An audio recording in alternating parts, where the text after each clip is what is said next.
I read all 63 pages of Karmelo Anthony's motion for a new trial, so you don't have to. You're welcome. On June 9th, Karmelo Anthony was convicted of murder in the death of Austin Metcalf and sentenced to 35 years in prison. The very next day, his legal team filed a notice of appeal, kickstarting the appellate process. Since then, we've learned that a new team of attorneys has stepped in to represent him. This is a separate motion, though. This is a 63-page motion for a new trial, along with a motion asking another judge preside over all future post-trial proceedings.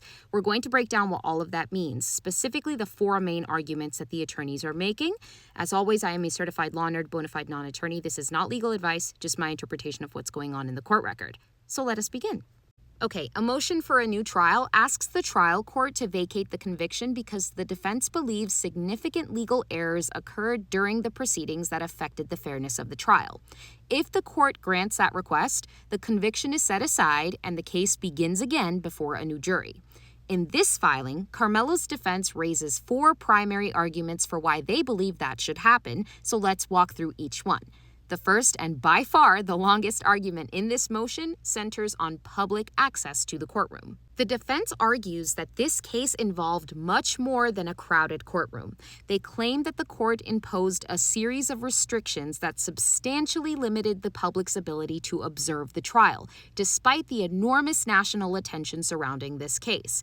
According to the motion, the courtroom only had about 27 seats available for members of the general public.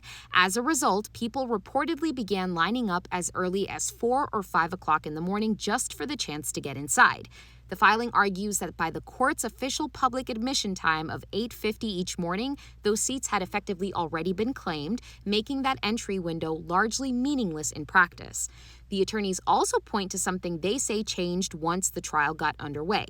During jury selection, the court provided an overflow courtroom where members of the public who couldn't fit inside could still watch the proceedings through a live audio and video feed. But, according to the motion, once testimony began, that overflow room was eliminated. From that point forward, the defense says there was no overflow room, no live stream, no audio feed, and no alternative way for the public to observe if they couldn't secure one of those very limited courtroom seats. Okay, why does that matter? Well, the defense is arguing that those restrictions impeded Karmelo Anthony's constitutional right to a public trial. The attorneys repeatedly emphasize that they're not challenging the trial court's authority to maintain order or courtroom security. They're arguing that once those restrictions began limiting public access, the court was legally required to explain, on the record, why those restrictions were necessary and whether less restrictive alternatives were available. One detail that really stood out to me is that the defense doesn't just rely on long-established U.S. Supreme Court precedent. They also point to two very recent Texas appellate decisions, arguing that those courts ordered entirely new trials over courtroom closures they believe were less restrictive than what occurred here. In other words, they're telling this court that recent Texas case law supports granting a new trial under similar circumstances. The defense's second argument centers on what they describe as an off-the-record evidentiary agreement with prosecutors. According to the motion, discussions between both sides began weeks before trial. The defense says prosecutors proposed trying what they called a, quote, clean case, meaning the evidence presented to the jury would focus on what happened under the tent during the altercation without introducing unrelated character evidence or prior bad acts. According to the filing, that understanding was discussed over multiple meetings, presented to the judge in chambers, and became the framework the defense used to prepare for trial. Now, here's what caught my attention. The defense says that agreement influenced nearly every major strategic decision they made. According to the motion, it affected jury selection, witness examinations, expert witness decisions, and ultimately whether Karmelo Anthony himself would testify in support of his self-defense claim. According to the filing, everything changed on the final day of testimony. I have questions about that, but I guess we'll learn more as this begins to unfold. The defense alleges prosecutors took the position that if Anthony testified, the agreement would no longer protect him from character evidence or evidence of alleged prior bad acts. The motion goes on to say the trial court concluded there was no mechanism to enforce the parties' alleged agreement, leaving the defense to decide, under significant time pressure, 10 minutes to be exact, whether Anthony should testify.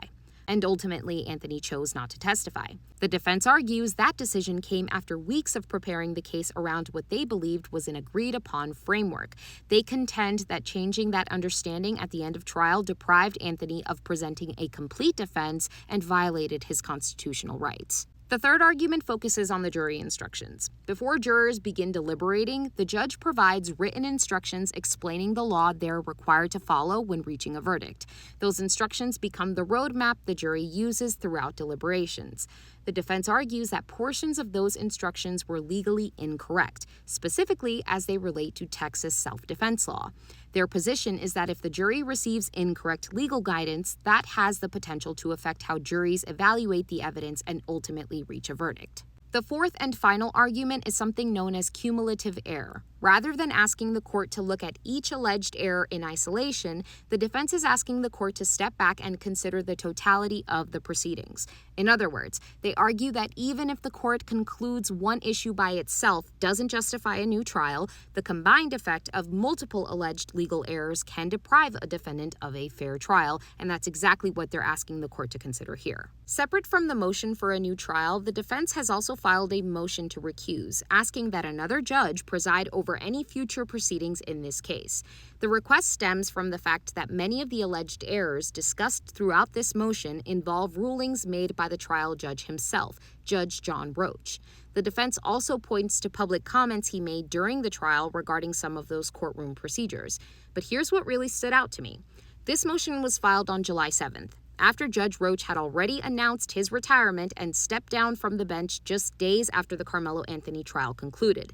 As a retired judge, he generally wouldn't have authority to continue acting in this case, unless he were formally assigned back as a visiting judge. So that raises an interesting procedural question for me. Was this motion to recuse simply a precaution in the event that Judge Roach could be assigned back to hear these post-trial proceedings, or was it filed to preserve the issue for the appellate record, regardless of who ultimately hears the motion? Now I'm geeking out a little bit. So if there's any Texas attorneys, judges, or any other legal professionals watching this who have some insight into that question, I'd love to hear your thoughts. Please. Lawyers don't usually file motions without a purpose, so this is definitely something I'll be watching as this case moves forward. So what happens next? I'm left to assume that an evidentiary hearing will be set by the trial court, given that that's what the defense is asking for. In that hearing, both sides will get to present evidence, documents, and really anything that would support the issues that are being raised in the filing.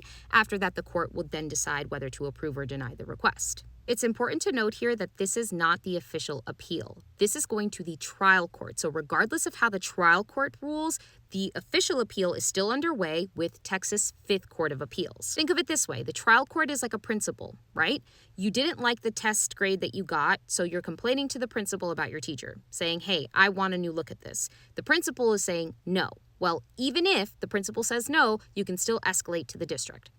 I hope that analogy helps. The appellate court will independently review the entire trial record as well, making sure that any legal errors that were preserved for appeal, any objections, they are going to review that with a fine-tooth comb. And so this motion for a new trial is at the principal's door, and the appellate briefing, and when all of that process concludes, will be going to the district's door. I really hope I'm not confusing people with that analogy. The appellate process takes months upon months upon months upon months, but sometimes you can get ahead of these issues if you go to the trial court and have substantial evidence to support that there are grounds for a new trial. As always, I'll continue to monitor this case and bring you updates as they become available.